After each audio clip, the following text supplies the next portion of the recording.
નમસ્કાર, police fire સાથે હું છું સીમા। વાત કરીએ ગુજરાતના પવિત્ર પુત્ર અને ભારતના યશસ્વી વડાપ્રધાન માન્ય મોદી સાહેબનો જન્મદિવસ છે, ત્યારે જન્મદિવસે વડોદરા જિલ્લાની આશા વર્કર બહેનોએ માન્ય કલેક્ટરશ્રીને ગુલાબનું ફૂલ આપી અને મોદી સાહેબ દીર્ઘાયુષ્યમાન બને એવા આશીર્વચન પાઠવ્યા છે।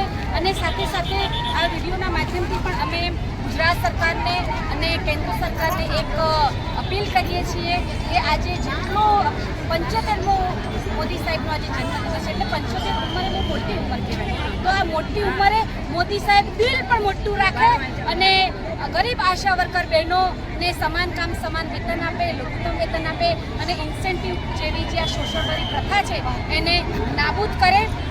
ઓનલાઈન કામગીરીનું દબાણ છે હાલ પૂરતું સ્થગિત રાખે। અનેક અમારા પ્રશ્નો છે, અમારા પ્રશ્નો ગુજરાત સરકાર સુધી પહોંચે અને મોદી સરકાર પર ધ્યાનમાં લે। 180 દિવસની મેટર્નિટી લીવ પણ માંગી છે મોદી સાહેબ, અને ગુજરાત સરકાર ભાષણની અંદર મહિલા સશક્તિકરણની વાત કરે છે। આજે પણ એમના જન્મદિવસે મહિલાઓને સશક્ત કરવા માટેનું અભિયાન છે, તો આ બહેનોને આર્થિક રીતે મજબૂત કરો।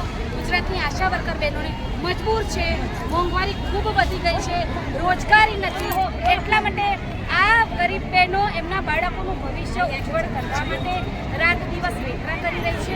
તો દેશના કોઈ પણ કાયદામાં ક્યાંય એવું નથી લખ્યું કે તમે ઇન્સેન્ટિવના નામ ઉપર મહિલાઓનું શોષણ કરો।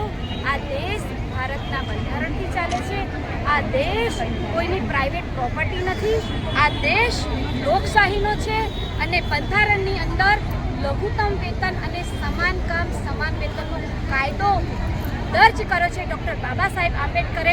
તો આ બાબા સાહેબ આંબેડકરે આપેલા મહિલાઓના હક અને અધિકાર ઉપર વર્ષોથી તરાપ મારવામાં આવી છે અને બહેનોની મજબૂરીનો ફાયદો